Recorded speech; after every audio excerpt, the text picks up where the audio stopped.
Yeah. This is Geek Therapy Radio. What are we waiting for? And now your mental curator, Johnny Hamburger. Welcome to this edition of Midweek Geek for all my new subscribers or those just finding my channel. Welcome in. I just made a orientation video that I put right in the front page of my YouTube channel here that you can check out and brings you up to speed on what Geek Therapy is all about in a nutshell, because I want to get to this Thai soccer team cave story in just a second here. The orientation video tells you what Geek Therapy Radio is all about. Basically, that we're all geeks about something, and this channel is a community that aims to help people cope with life and or depression by embracing their inner geek, because we're all geeks about something. It's okay to be a geek. It's a beautiful thing to celebrate our hobbies and passions and interests, whether it's airplanes or flying cars or video games or calligraphy or whatever you're into. That's what Geek Therapy Radio is all about. I draw a circle in the sand. We all come together, whether you're liberal or conservative, doesn't matter. We all love Star Wars and Legos. That's what Geek Therapy Radio is all about. But that being said, I'm diving into this Thai soccer team cave rescue because maybe a lot of us have been hearing about it for the last couple weeks, but no one's really heard a definitive timeline of the way things played out. So that's what I'm doing here, and I'm including to the side of each of these things Elon Musk's involvement, because all we've heard, Elon Musk is going to help with the cave rescue. We heard little bits and pieces about the cave rescue in general.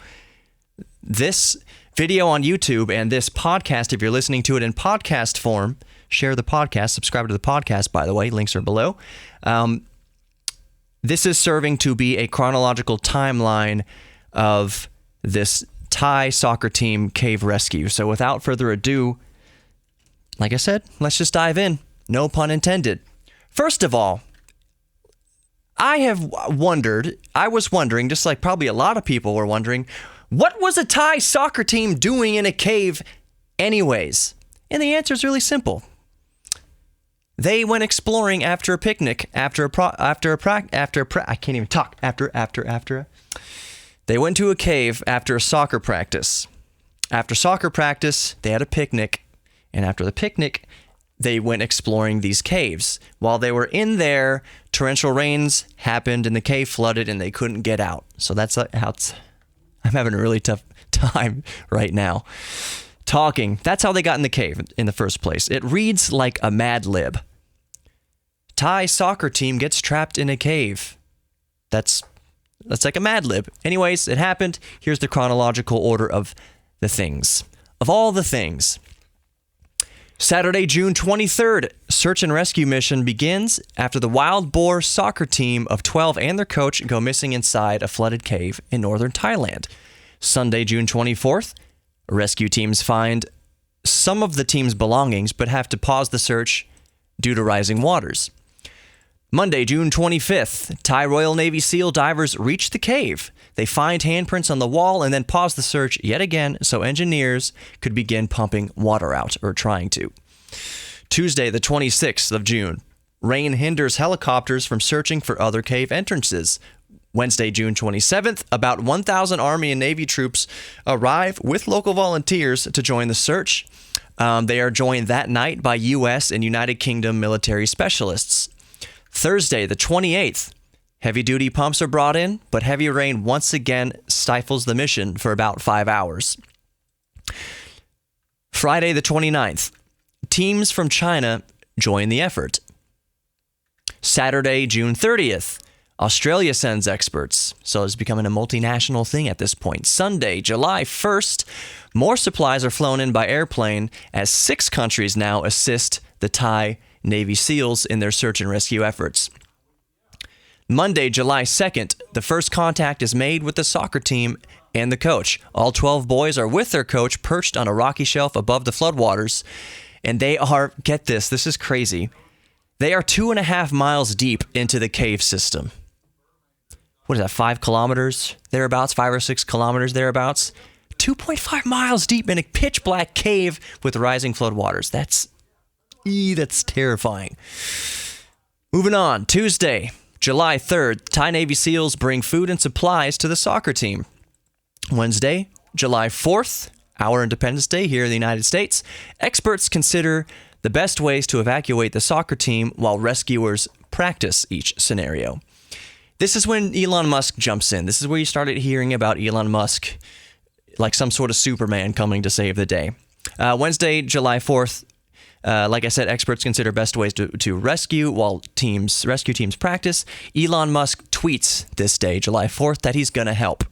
Thursday, July 5th, water continues to be pumped out while hikers and trekkers explore for other cave openings, other entrances to the cave, natural entrances.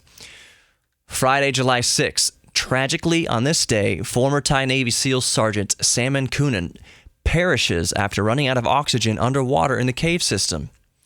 Also, Friday, July 6th, Elon Musk announces he's sending engineers from SpaceX and The Boring Company.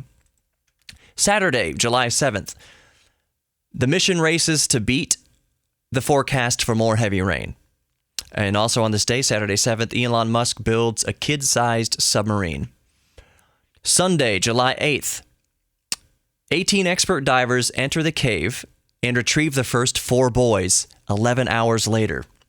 Also, Musk tests the kid-sized submarine where he's at in Los Angeles. Maybe Musk wasn't in Los Angeles, but the little submarine was built over a day and they're testing it in LA. Monday, July 9th, 4 more boys are recovered after a 9-hour mission. These are long missions to rescue these kids. Man. Also, Monday, July 9th, Musk arrives at the cave with the mini submarine, but ultimately the rescue team didn't need it. By the way, side note, Musk never said he was going to rescue the kids, just that he was going to be there with some stuff to help in case they needed it. People have been raking Musk over the coals for this, that he failed to rescue the kids. There was no time, and he built a prototype in like 1 day. Then he had to get it across the world to Thailand. And again, it was just there in case they needed it, in case it was useful. So ease up on Musk. My goodness, at least he was doing something. What the hell did you do? I don't mean you listeners and you, my fellow geeks. I just meant people raking him over the coals from their couch or from their computer chair. What the hell did they do to help? Anyways, preach. Musk arrives at the cave, mini submarine. Ultimately, they didn't need it. Tuesday, July 10th, the last 4 boys and the coach are rescued and brought to safety to the hospital. Also, Tuesday, July 10th, Musk gets pretty testy on Twitter, defending himself from the naysayers. And I believe in one tweet, somebody's calling him a billionaire, like in a bad way or something like that. And Musk, in a moment of I guess you call it pettiness. I guess it happens to the best of us. He's like, I created 50,000 jobs. What did you do? Boom! Mic drop. So at least Musk was trying to help. At least he was trying to use his fortune and all of his engineers from SpaceX and the Boring Company to try to do some good in the world, which is amazing. But he's a billionaire. He's a big, bad, evil capitalist. And people are always haters are always going to hate. Is that what Tay-Tay says? Taylor Swift? I should just get off that now. So how did they rescue the kids? How did they rescue the soccer team? Divers said it was basically like mountain climbing, except they were surrounded by swirling flood waters while towing a child. The way it worked is there was one diver in front, the child in the middle, and then a diver in back. And they were navigating 2.5 miles on missions that averaged 10 hours apiece, removing these children. They were navigating 2.5 miles through crevices as narrow as 2 feet wide. If you're from Texas, I've ever been to Enchanted Rock outside of Austin. There's a little cave through the rock, and I struggle to call it a cave because it's just literally through the rock. It's not like underground or anything like that. It gets pretty tight in there, and I've been through it twice, and I'm never going back in there again. I don't want to go in there. I've done it twice. No desire to go back in because it gets so tight in there. I don't want to think that I'm claustrophobic. I don't think that's a real fear that I have, but maybe it is. Because think about this. You're 2.5 miles down in a little pitch black wet crevice, 2.5 feet wide. Whew, that's going to give some of you nightmares. That's probably going to give me nightmares. That is an unfortunate setup. But it's almost miraculous how they got these boys out and the soccer coach. And they're all relatively safe and sound. They're all being treated in the hospital, but they're all brought out safely. There were some murmurings of how to get the boys out, because not just how to get the boys out, but how to prepare them to get out.